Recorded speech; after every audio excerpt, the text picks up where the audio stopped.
All right, thank you. The next question comes from Josh Myers, and it's on focused intent, which we were just speaking about. In the last session I attended, I asked about throwing dice in order to train the focusing intent to increase the probability of rolling double sixes. I assume at least some portion of this skill would be transferable to other applications, since in general I would be learning to focus my intent. Once I get to a point where I can get a feel for how I can personally focus my intent effectively, how much of this skill is directly transferable to other probability changing activities? Probably most of it is transferable. Learning to focus your intent is, is a very general skill, and that general skill should apply pretty much to other things. Now, what the variable that's loose here is your own, would be your own expectations or what you bring to it from your mind. If you believe, if you get good, sometimes people get good at things that they do often. An example is meditation. You meditate sitting in a chair, then you get, you say, well, okay, I've learned how to meditate. I sit in a chair, I close my eyes, I do this, I'm in a quiet room and I meditate, and you get very good to where you can get in a really good meditation state that way, and then you're someplace where you want to meditate, but there is no chair. So you try to meditate lying down, and you can't do it. It's just too hard. It doesn't seem to work. Well, you may have some of those things. What you've learned about meditation should transfer close to 100%. Most of it will, but you may have some connections, some attachments to what you're doing and the way you're doing it that don't transfer well, like the difference between sitting up and lying down. With one, you have confidence. You've done it that way a long time, and you're very confident that it'll work. The other one is new. Everything feels new.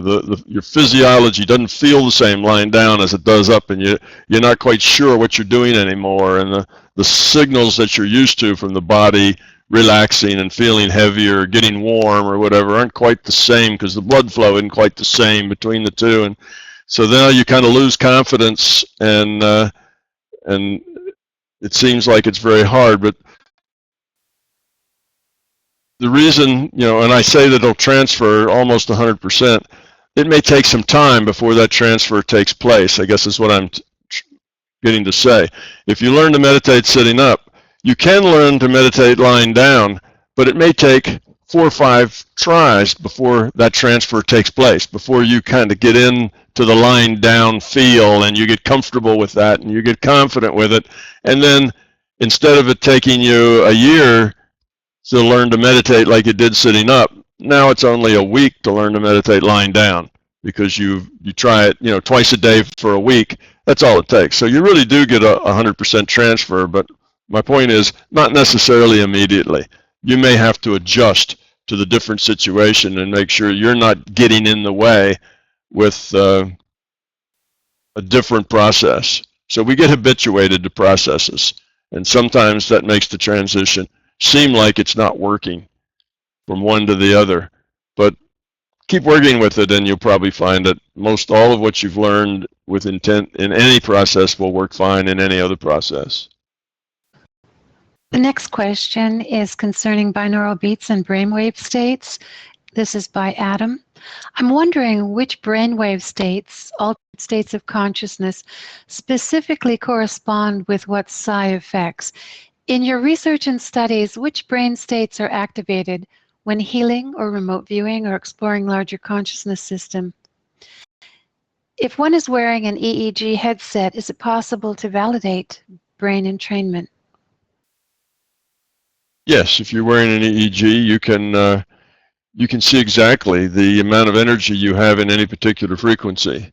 I guess it depends on how good your equipment is. Really cheap equipment may have very cheap output. But if you have equipment good enough to show the amount of energy that's in each frequency, how much of your brainwave is in delta, how much is in theta, how much is in alpha, and so on, how much is in beta.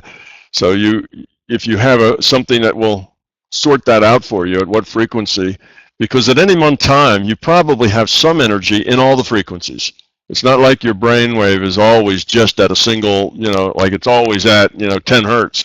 That's not it. Your brainwave is across everything. You got some 2 hertz, some 40 hertz, some 10 hertz, but you go into a meditation state, which then more of your brainwave energy starts to go into the 10 hertz, because that's a relaxed state. So as you get real relaxed, the stuff that was scattered all over, now you see the peak over 10 hertz starting to grow and the other one starting to shrink. So you have frequencies in all, but it's the amount that you have, the relative amount you have, that makes a difference. Now, what we found in our research at the lab was that there wasn't a precise frequency associated with different paranormal events, but there was a range of frequencies that were associated with the ability to let go of your physical senses. Okay, and that's kind of the key. The big thing in an altered state of consciousness, I guess what makes it altered in a productive way, is that it's no longer dealing with sense data. Okay, that's kind of the first big envelope, and that happens primarily at a theta state, where you let go of your sense data, but you're still awake. If you go all the way down to delta, all right, you've let go of your sense data, but you're unconscious. That's not helpful. So the theta, you're still conscious, but you've let go of your sense data. And that's typically where that happens. That's why the binaural beats, we tell people get something around 4 hertz, because that's a theta state, and 4 hertz to slightly less is a good state where you can do that. Now, you will find, depending on what you're doing, if you are engaged in, let's say, an out-of-body experience, and that out-of-body experience is involved in a lot of information exchange. So let's say you're talking to an entity, and you're talking to an entity about a pretty detailed subject. It's not just, hi, how are you, but you're trying to get some very detailed information, specific information, and you're getting that from this entity. What you'll find is that you first go into a theta state, and the energy from your EEG piles up into theta, more or less. Then you interact with this entity, and now you're talking to this entity. Some of your EEG will start to leak out of the theta. The theta state will still stay strong, but you'll see the alpha state start to light up a little more. And maybe a few of the other higher frequencies, because that part of your brain that is working on language and converting data into language and ideas, that starts to light up and take some of the higher frequencies with it. But theta is still probably dominant in that, in that brainwave. But now what you're seeing is, instead of all the energy being in just one area, like it's all theta or it's all alpha, so you have this one big hump at the alpha or one big hump at theta, you'll see a dominant hump at theta, and then an alpha hump starting to grow up that's not as big. So we're starting to have, now your brain waves can be broken into 2 or 3 different pieces, you see? So you'll have energy at several of the different bands. So that's kind of the difference. So you don't necessarily want to just get all your energy into the theta. It's a good place to start. But if you're wearing an EEG, you'll notice that as you get involved in things, depending on how much that requires your brain to process, you will get some of your energy will go back under other frequencies that are more conducive to processing information, rather than just relaxing and letting go of the senses. So my answer is that it's complex. It's not like, here's this one brain wave state that you should be in, and that's the most perfect one for doing this. Depends on what you're doing, and depends on how the path and how you get there. So it should change based on what you're doing with your intent and with your mind.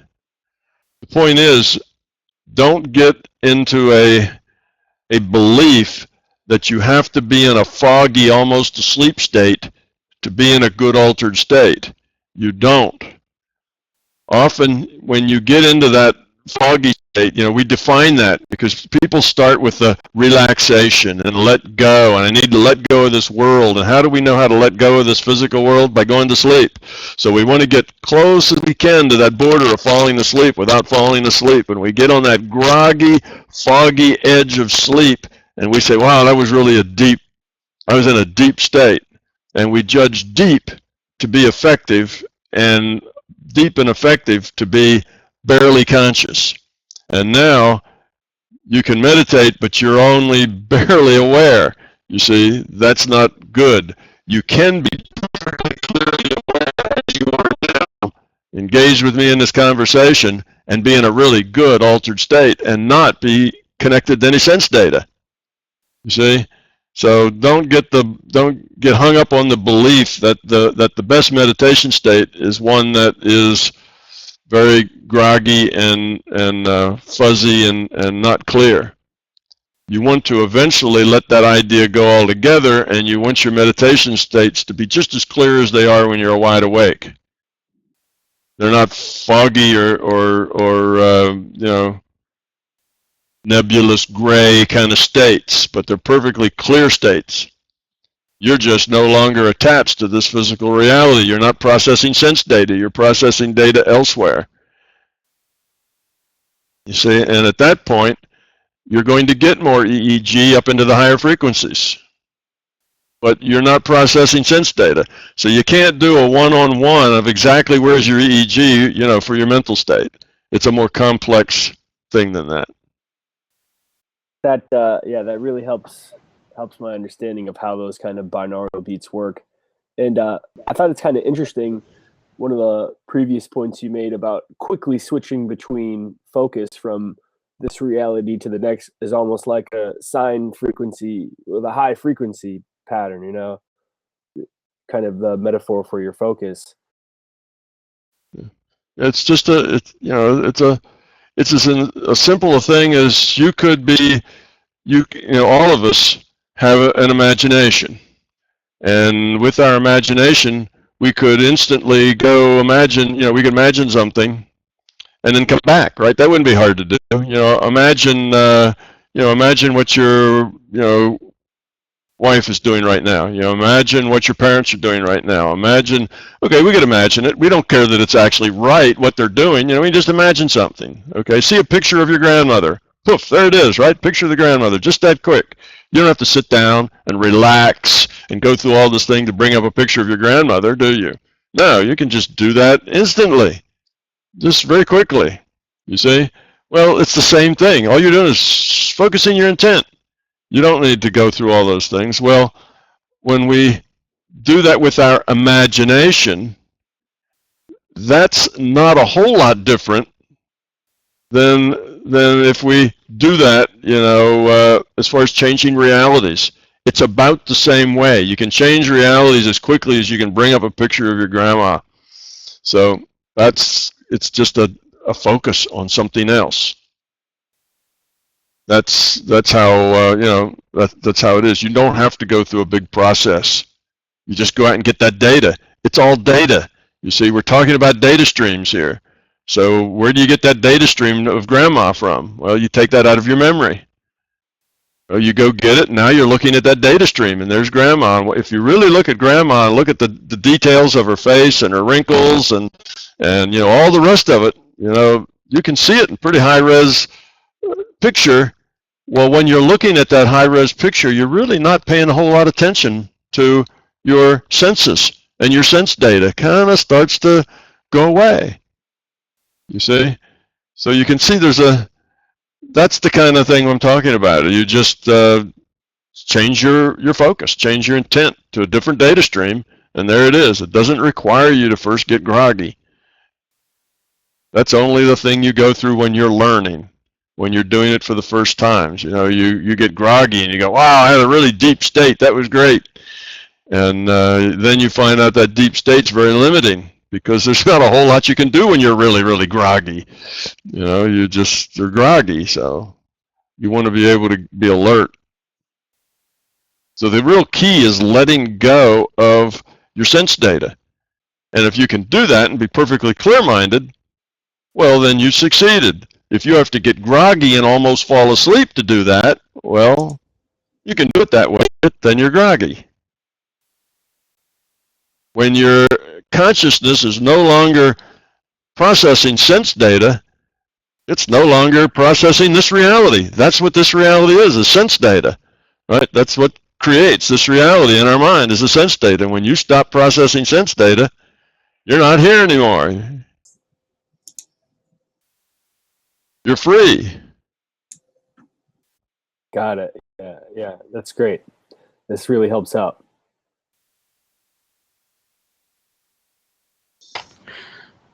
The next question comes from Josh, and actually the next two questions are on animals, which are very close to everyone. Josh's question is on euthanizing pets. One of my dogs has had health problems her whole life, and now she has a growth in her bladder that they can't remove. At some point in the next few weeks or months, we might need to make a decision to put her to sleep. However, I'm having an extremely tough time figuring out when that time should be. She is obviously affected by the growth via frequent urination attempts, and her appetite is way down, but I don't know how to tell when or if she wants out, and I would feel guilty about putting her to sleep too early or too late. What would your comment be? Well, that's a really hard decision to make, particularly for an animal, because you can't talk to the animal, and come to a mutual idea about when is enough. You kind of have to make that with by yourself, without the animal's input so much. But you can get your animal's input from an intuitive side, and your animal is here just like you are to learn and grow. They have opportunities to make free will choices, and their quality of consciousness evolves or de-evolves based on the quality of the choices they make. So it's no different than you, other than you're on a much higher fast track with a much bigger decision space than your animal is. Your animal's limited in the decision space, but once that avatar, let's say your animal's a dog, I'll just make that up. Once that avatar dog is no longer productive in choice making to evolve, then there's really not much point in going on with that avatar.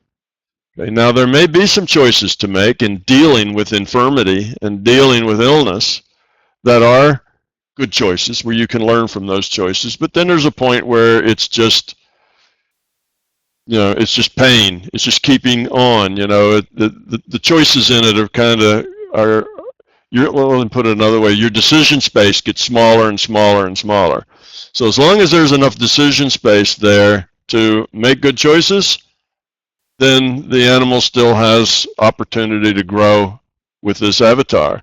Once there's very few choices that it can make one way or another that seem profitable, then it's probably the animal's done with that avatar. The avatar's been used up. It's no longer an effective vehicle for growing and learning. And then that's a good time to go on to a different avatar. So I'd say you just have to guess at when your animal gets to that point. You see, when you think about a person, it's easier for us to understand people than it is to understand what dogs are going through or cats.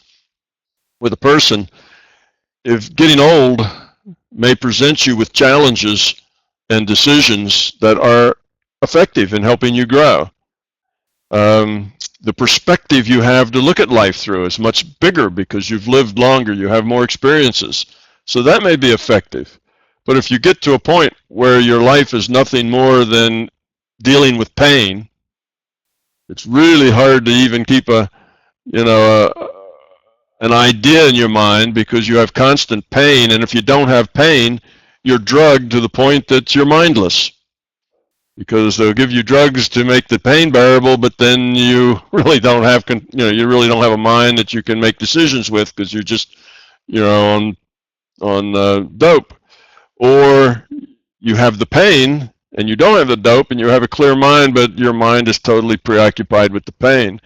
At that point, if that's all there is to your life, then if you do that for a while, you've probably learned what you can learn from it, and more of it is probably not useful.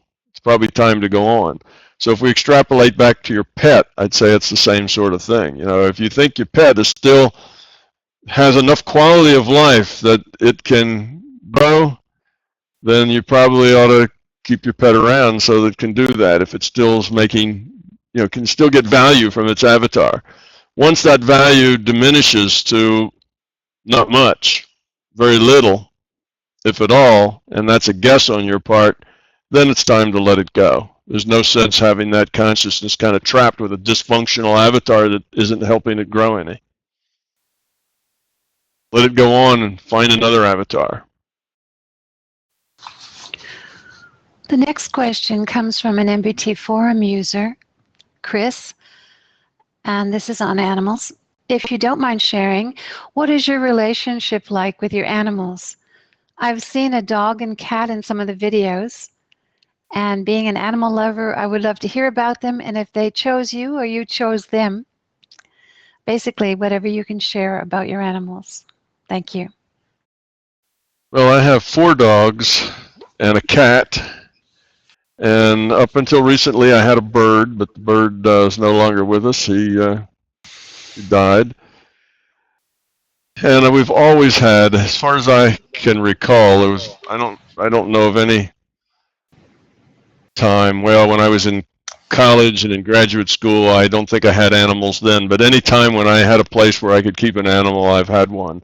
And my wife is like that as well. If anything, she's even more that way than I am. You know, she loves dogs and can't get enough of them. I have a sister who has something like, presently I think has like 10 or 12 cats. So it runs in the family. As children, we always had animals. She not only has 10 or 12 cats, but she's probably also got she's got chickens and roosters and anything that comes by her house that needs help or needs a home or needs food. You know, she feeds it and takes care of it, and it becomes hers.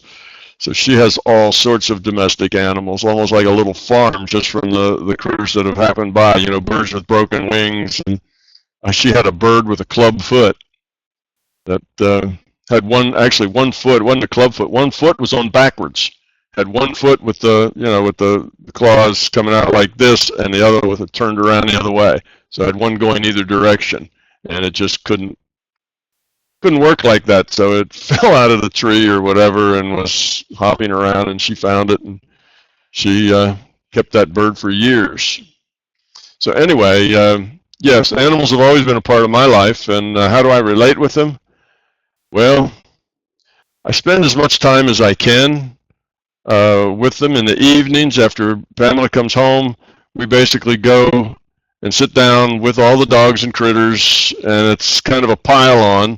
You know, they all pile on Pamela first. You know, she sits down on the couch and she has critters all over her, and that's the way she likes it.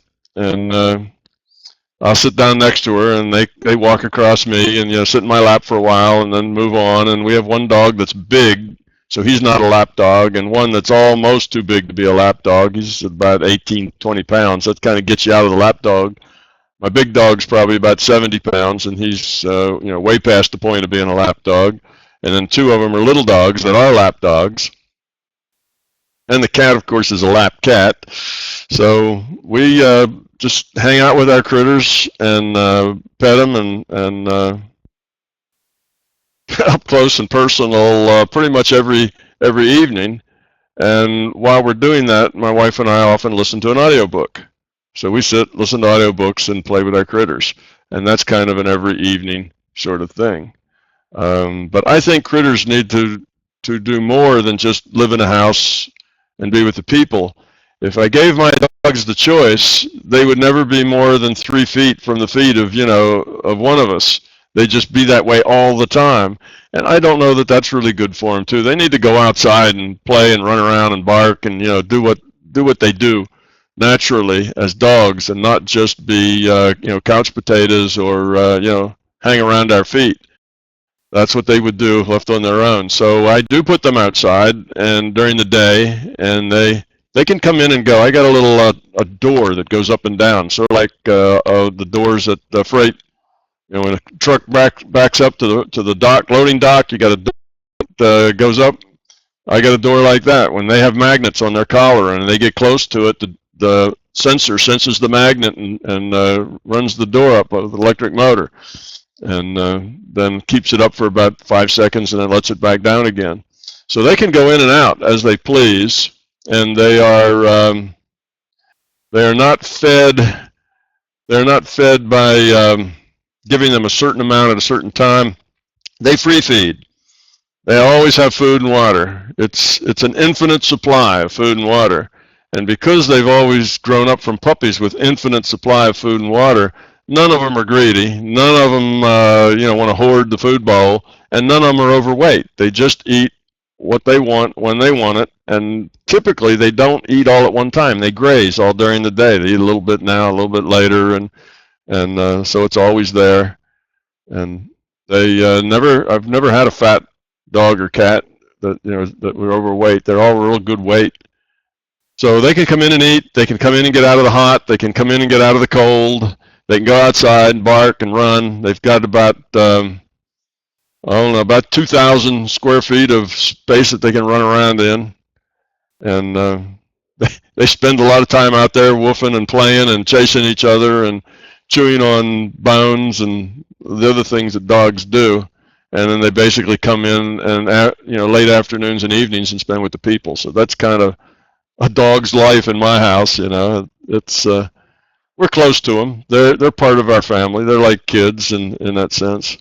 And we always had them when our kids. I have 4 children and 2 boys, 2 girls, and they always had. There was no time during that they didn't have multiple pets around the house. So they all have pets now as they get into places where they can keep them. So I guess that's just our family. We are pet lovers. At one time, when our kids were little, we had lots of pets. We had lizards and snakes and hedgehogs and what are they? Guinea pigs and mice and rats. And we had several different kinds of lizards. We even had bugs. We've had all sorts of things because my kids would get interested in something, and then they'd have one for however long those things last. Some of those don't have real long lifespans, but yeah. So we've had almost every imaginable pet. We've had sugar gliders, which are little marsupials that are sort of like flying squirrels, but they're small, about the size of a big mouse, and have a little pocket like a marsupial should. And come from Australia. We had sugar gliders for a while. So you name it, it's been in this house. We're very pet friendly here. All right, Tom, there's another question from one of the MBT forum users, Kalwa. On transplant cell memory, there are many cases where a person receiving an organ transplant suddenly shows certain personality traits of the donor. How would you explain this transplant cell memory from an MBT perspective? Okay, well, the body sets constraints on the data stream that the consciousness can get. Okay, that's the function of the body. This is a virtual reality. It's a virtual body, so it's a virtual transplant into a virtual body, right? And we have the rule set that has allowed this virtual body to evolve from the rule set. So the data stream can only contain things that meet the constraints of the body. So let's say, an example I often use, if you get hit over the head with a pipe, and that hit does brain damage, well, that's changed the constraints of the avatar. Now you, as consciousness, maybe just lost memory, or maybe you as a consciousness can no longer get your avatar to walk very well because it drags one leg, because that's what the brain damage does. It's not that the brain is actually making choices. The brain's just a virtual brain. The brain's just also just data. It's a virtual brain. All the thinking, all the choices are made by the consciousness, but the avatar, the brain, if you will, and its limitations limit the data stream that the consciousness has to deal with. So when that avatar gets hits over the head with a pipe, now the consciousness has limitations on the data stream that it can get. It may lose feeling in one arm, okay? That's limitations on the data stream. It may not be able to make certain muscles work or thoughts happen. It may lose memory. It may change its personality. That's because it's got new constraints now, according to the rule set, because of what happens to the avatar. Okay, now you have a body, and that body is working in person A, or that you have a body with body parts, and let's say we have body part in person A, and the body parts are part of a system, right? They have evolved to work together in a system. They and they all work between person and person. I mean, everybody's heart does pretty much the same job, right? It's a muscle that contracts and squeezes a chamber which pushes blood. That's what a heart does. But everybody's different. Everybody's biochemistry is a little different. We're not all just, identical. We are depending on what we eat, how we exercise, what we do, our thoughts, our stress levels, our physiology accommodates that. And all of the organs that work together to produce that, according to the rule set, they all adjust and modify themselves and adapt to the situation that they have to work with. Okay, so they're all different. So now you take a kidney or a heart out of A and transplant it into B. Well, you've got an organ A that is used to working with person A, in person A's environment, with person A's biochemistry, with person A's stress levels, with person A's attitudes. Remember, the mind leads, the body follows. So you've got this physical thing that is a virtual heart. It works according to the rule set, but the rule set, how it expresses itself, is different in each individual. Like I said, same rule set, but the rule set can express itself in a lot of different ways. There's lots of different ways things can adapt and work. That's why all of us, 7 billion of us aren't twins, right? We have different ways that our chromosomes and things can go together to produce different things. So you take this heart that is in configuration A, working with biochemistry A and stress A and brain A, if you will, it's consciousness A, and it has adapted to that, and now you put it in B. Well, there's a little bit of a learning curve there. Eventually, that heart A will probably evolve, or will we say adapt to person B, and person B's biochemistry, and person B's stress, and person B's consciousness. But at first, it's going to be more A-like than B-like. And because of that, it's going to affect those things around it, which will affect those things around it. So you've put something foreign in there, and it's going to have an effect. So some of the characteristics of A that were embodied in that biochemistry and in that data that was that virtual heart are now implanted into, if you like, you can say you took some of A's code and put it into B, and now that code has to adapt. Code being a metaphor. Don't take me literally there. It's a metaphor. Now that has to adapt, and during that adaptation, it wouldn't be surprising that it creates some A-like artifacts, just because that's the kind of thing it is. That's the chemistry it's got. That's what it's used to. So some of those A-like artifacts may come out in terms of being expressed in terms of actions or things said or things felt that the person has. So that's how I would describe that from an MBT point of view.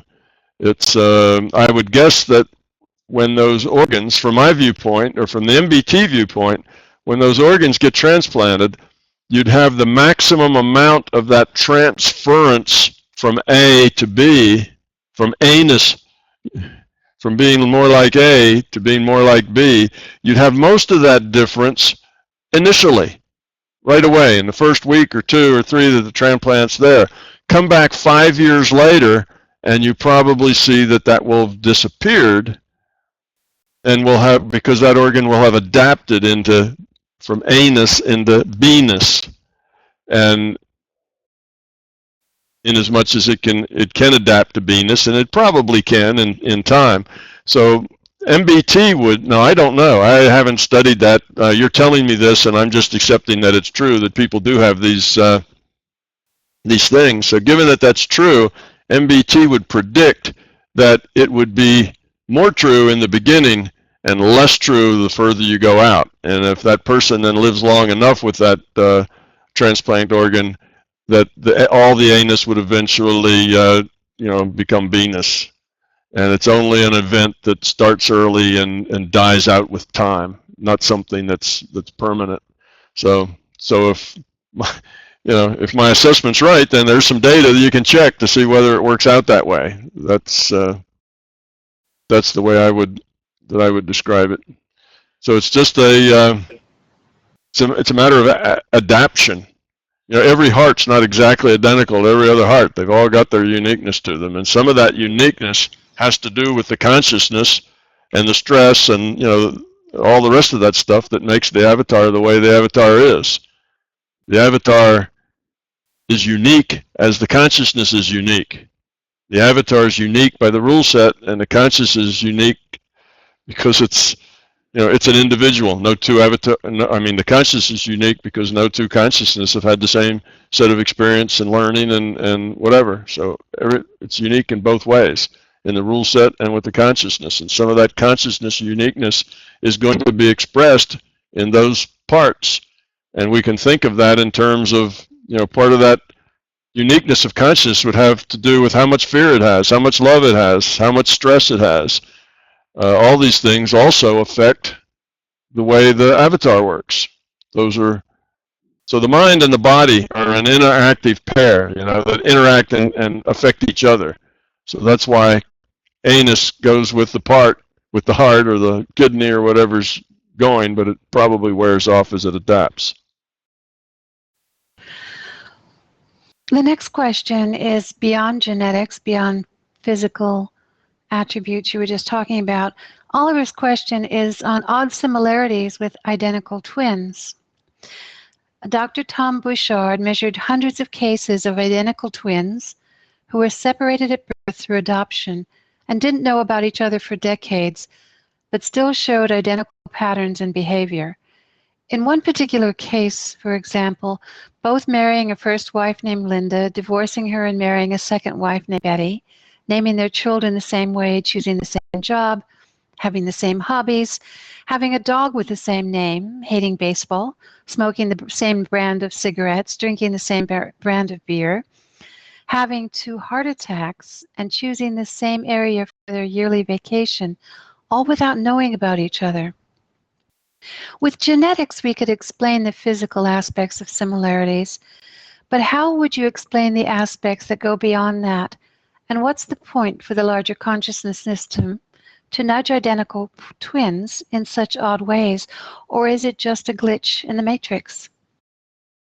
Well, I think we'd have to, I'd like to look at that research in a little more depth before I would give a complete answer, but let me explain that. They're obviously making choices, which involves a consciousness and intent. These aren't just physical things, as you point out, Oliver. It's not just that their noses are both long, and they're, and they look similar, but they are making similar choices. And the choice making is the consciousness. So why are they doing that? Well, there could be several reasons that comes to mind. One is that you could have a consciousness with both avatars. That's a possibility. One consciousness is going to have more than one avatar. It's not the most typical thing, but it does happen. It's probably a 5 sigma kind of a thing. That would be one. So then you would see if they both had if they were both had the same individuated unit of consciousness, even if they had two separate free will awareness units, you would probably tend to get a whole lot of the same choices because you were starting from fundamentally the same, the same material, the same quality. So that's one explanation of why it could be, but that I would say would probably not occur in all twins. That would occur in some twins. So then I'd want to look at this research and say, is this something that all twins that are separated early on and then live their life separately, do they all make very similar choices like that, or does it only happen like 5 sigma, that sort of thing? And if that's the case, then I'd say it could be that it's one consciousness and 2 bodies. The other thing could be that while those twins were gestating, they were obviously very close and very connected, as twins tend to be after they're born. They tend to be able to read each other's minds as kind of a typical twin behavior, where they are very much connected and empathetic to their exact twin. Well, in that case, we know all consciousness is netted, and all conscious netted, and that netting has to do with intent. You're netted to the things that you intend to communicate with. Well, a twin, even though it doesn't intellectually know that it has a twin, it probably knows, because it spent 9 months, in the same fluid sac and had a connection at that level, and that would be still, it's an awareness. It's aware, so there would have been a very strong connection perhaps between 2 consciousnesses who were twins. We know twins that live together also share attitudes often, things that aren't just physical. So that could be that they just kept that up. They kept the connection, and they were aware that their twin had a dog named Rover. And when they got a dog, they think, Rover'd be a good name, because, that's just kind of comes to them intuitively. And that they were just sharing this information over the net, if you will, because all consciousness are netted. So that's another way of looking at it. Now, in that case, I would think it might be a little more than the 5 sigma, but it wouldn't be as exact. It would be maybe there's more differences creep in. They may be out of 50 things, they may do 40 of them the same, but 10 of them different. Whereas if they were the same consciousness, maybe they'd do 49 that were the same, and only one that was different. So there's different possibilities of how that might happen. And I'd like to see whether that's all identical twins that are split up like that, or whether it's just some and about how many, and see if that kind of is in consonance with about how often you see multiple bodies with a consciousness, or that you might expect for really good friends, really good connections in the womb for 9 months, that the consciousnesses have kind of become friends, if you like, and stay in touch with each other, even though that's below the intellect. They're not intellectually doing it. So those would be the 2 ways I'd think that might explain that, but more data would be required to see if that was the case. Now, if it happens with all identical twins, then the idea that it's one consciousness, 2 bodies probably would be less likely in that case. If it happens to all of them, then it would tend to be more of a kinship generated in the womb, or within the first 6 months of life, however long it was that they were together. That kind of lasts, because they're just, to make a frequency metaphor, they're just on the same frequency. They just are their being are so similar. They're very close from the time they spent together. They're connected psychically as opposed to, as well as physically. So I don't know. Do you have any comeback on that, or any more on the data?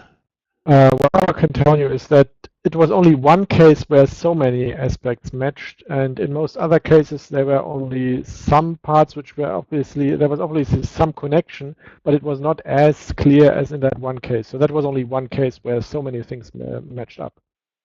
Yeah, that could very well be one consciousness, could be, or it very well could be a very tight connection. They just they grew very close at a very early age and stayed that way intuitively, even though they were not aware of each other intellectually, but they were aware of each other at the being level, not at the intellectual level. Certainly possible when we're all netted, that might work that way. But I see it's not, from what you said then, it's not necessary. It doesn't have to always be that close. They could just go off on their own separate ways and be two different people that happen to look exactly alike. The next question comes from Terry from the MBT forum. He asks, what is the purpose of psychopaths? I've had to deal with these ultra-low quality of consciousness individuals all my life. The closest analogy I can make is that they are like black holes of self-interest. They will suck every last bit of time, love, money, resources, and energy out of a person.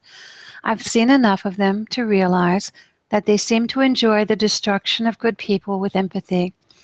In many cases, such as torture, they seem to get a boost of energy from their destructive practices. My research has indicated that about 6% of the human population are primary psychopaths, with a larger percentage of the population being infected by their presence. They know they are different and recognize each other in network. You can watch them recognize a fellow path as they react like they've met an old friend. The only thing they seem to respect is a bigger psychopath, which it seems is counterproductive to developing a higher quality of consciousness. What role do these human avatar black holes play in the scheme of things? Well, this person sounds like they're speaking from experience. It's not, the idea is, what's the purpose of psychopaths? Kind of is a question that sort of has the assumption on the front end that we are all put here for a specific purpose. That if there's psychopaths here, then the system says, well, we're going to have at least, what was that, 6 out of 100? We're going to at least have 6% psychopaths. That's good because of ... It doesn't work like that. You see, that's just a very low quality of consciousness that is in denial, refusing to see that they are a low quality of consciousness. So a low quality of consciousness that denies that low quality exists or that they are, then it's like the cognitive dissonance. You tend to throw good after bad if you can't admit that what's bad is bad. If you can't admit that your investment was a bad one, then you just keep throwing more and more money at it because you don't want to admit that you made a mistake. Surely it's going to turn around, you see. So you keep throwing more money at it because you don't want to say, gee, that was a dumb idea. I should not have done that. So that's the idea of cognitive dissonance. You will do things that are even not good for you in order to not admit that you made a mistake or that you weren't clever with your choices. So that's what happens when you have a very low quality of consciousness in denial, is that it switches, kind of good and bad around, and bad becomes good because they are what they are, and that's good, and they're going to be even more of it that way. So they tend to grow themselves in a negative direction. You can also call that a negative spiral in evolution, where you evolve. You keep evolving, lower and lower. It just happens. It's just the way it is. It's a result. It's not that they are produced for an effect. It's just the natural result of free will. When you have free will, then you allow bad choices, not only good choices. The system allowed only good choices. That wouldn't be free will. You couldn't learn under that condition. You need free will to learn, because the choices have to be real. They have to be authentic from the individual. They can't be enforced from above. So you have free will allows learning, and some people just devolve down that downward spiral into where they are very low quality and proud of it. Proud of it means they're in denial that it's really low quality and it's a terrible place to be. Terrible place? No, not me. It's not terrible. It's good. That's the way I am, and I'm proud of it. You see, it's that sort of thing. So it's just an artifact of having free will. And if there's, in our culture, given the general lowness of consciousness quality, 6% is probably not an unreasonable number. If our consciousness of quality were much lower, it would probably be 10%. If it were much higher, it might only be 1%. You see, it's the way we are, and we get about that many because in our culture, that's about how many people end up de-evolving to that point. Now, are those people happy people? They generally are not. They're generally very miserable people. Do they pretend to be happy and pretend to get joy from misery and so on? Yes, they do. But that doesn't make them happy people. You know, sadists aren't happy people, even if they, quote unquote, enjoy hurting people. They're really miserable people. They are, you know, failures of evolution. And they know that at a fundamental level. And that's what, you know, their denial of that is what drives them on to be as mean-spirited as they are. So it's just, you got to live with it. They're there because, you know, and there's as many of them as there are because we are the way we are. If we were all much higher evolved, then there'd be much fewer of them. And if we were all really highly evolved, there probably wouldn't be any of them. It'd be very, very rare that anybody dropped down into that downward spiral and got to a pathological level of entropy. So we just have to deal with them. We have to live with them and interact with them when we have to, and avoid them when we can. That's part of the environment we've created for ourselves. The next question also comes from the MBT forum member, Brian.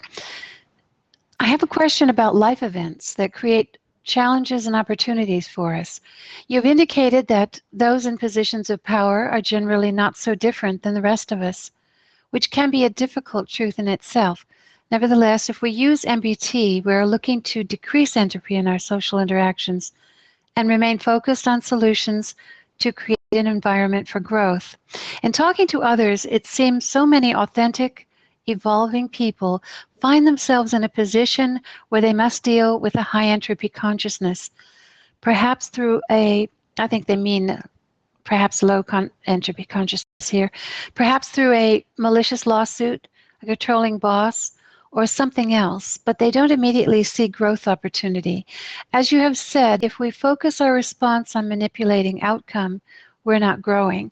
Instead, we should let go of outcome and question our intent and why we're acting the way we do.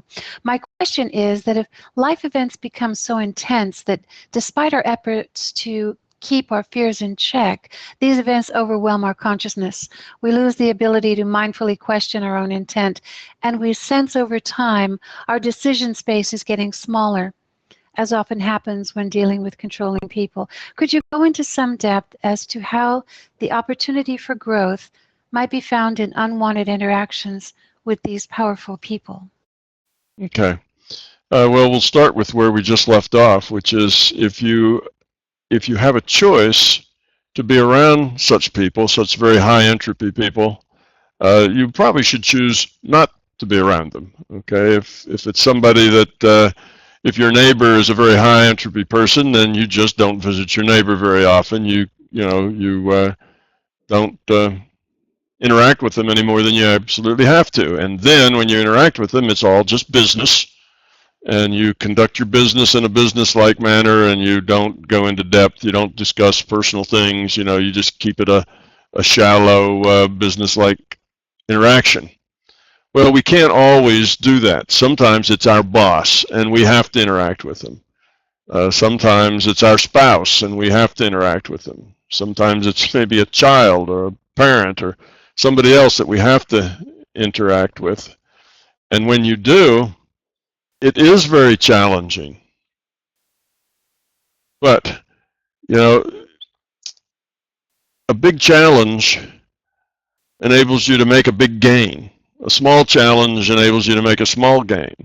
So dealing with such a person when you have to is a big opportunity. Not to let them drag you to their level. So if they do things, let's say, that are just mean-spirited, they just things or do things just because they enjoy giving you a hard time or hurting you or being obstreperous or keeping you from succeeding in your job or something. They just are in the way and unpleasant. Well, you have to, if it's their boss, of course, you can take another job. It may take you a year or two, but you might want to look for another job, get another boss, transfer to a different division, you know, do some way solve that problem. Assuming you can't solve that problem, and until you can solve that problem, you just have to deal with it. And what the mistake people make there is they take it personally. Okay, somebody is mean to them or nasty or does something to hurt them. They take it personally. They're doing this to me. How dare they do this to me? It's not nice. It's not fair. Well, all of that is ego talking. You see, you can't, well, I can't say you can. Obviously, you can take it personally, but you shouldn't take it personally. You should say, this is the way that person is. They are mean-spirited. They really don't like me for some reason. So they're going to try to make my life miserable, but I'm not going to let that make my life miserable. I'm not going to choose to be miserable. You see, you get to make choices. It's not that person makes me miserable. Oh, woe is me. What can I do? It's I refuse to let that person make me miserable. I choose to be happy. I choose to be productive. Now, you may never get a raise, and you may have all the bad work in the office because you may get all the tough stuff that you have to stay up all night to do, and other people don't. Well, that's just your thing to do, and do it gracefully because that's what's been served up to you. So you do it the best you can. You try to move on and get out of that spot if you can, but if you can't, you do what you can.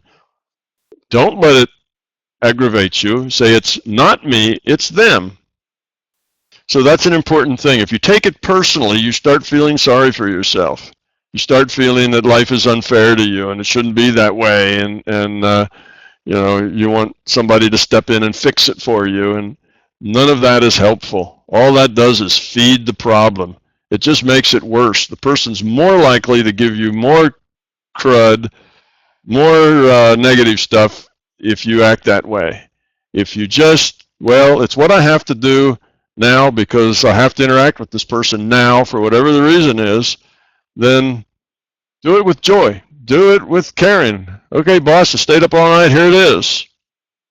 Hope you like it. See, instead of being angry with the boss because he made you do this 2 weekends in a row and the other people in the office haven't had to do it at all, you just need to not let that ego get wrapped around the problem. Choose to not be angry, choose to not be upset, choose to not feel sorry for yourself, and then your life will be just fine. You can deal with it. Now, you may not want to deal with it forever. You may not feel like that's reasonable. You'd rather go someplace else where you do have a possibility of a promotion. Well, then start looking for another job, another division, a different boss. That is not impossible. Maybe that's hard too. Well, you live with what you have to live with, but don't let it make you start making low quality decisions, because they're making low quality choices if you let it drag you down, if you take it personally, if you feel sorry for yourself, if you get your ego involved in it, then you will be pulled down to their level, and then you're in a soap opera. You know, soap opera is defined as relationships in which somebody is constantly pouring, difficulty, hand-wringing, and poison. And it never goes away. You'll be in a soap opera with your boss or with your spouse or with your, Uncle Fred or whoever it is that you're stuck with. Now, if you're not stuck with them, like I say, if it's your next door neighbor, well, just don't go hang out at the neighbor's fence and, try to start up conversations. Just try to be very polite and professional with your dealings with such people, but don't get close. And don't, get involved with them if you can help it. When you can't help it, you need to rise above it and not choose to be upset and not choose to get your ego wrapped around it. It's a big challenge. It's hard to do, but it will give you a much greater step forward in the evolution game if you're able to do it. Remember, nobody makes your choices for you. You make all your own choices. And if you choose to be upset and you choose to get into self-pity and you choose to feel like life's unfair to you and you don't deserve this, etc., well, then you are choosing ego, and you're choosing fear, and then you will get the result of that. Your life will also go down in a downward spiral because you will have a lot of anxiety, you will be upset, you get a lot of angst. All of that will hurt your health. It'll just, you yourself will go down in a spiral if you let that pull you with it. You got to rise above it. Not easy. Easy for me to tell you that. A lot harder for you to do it. But that's what you have to do, and that's the challenge. If you can't get away from it, then the challenge is to deal with it. Deal with it in a way that you grow, not deal with it in a way that it makes you ill and that you decrease the quality of your consciousness.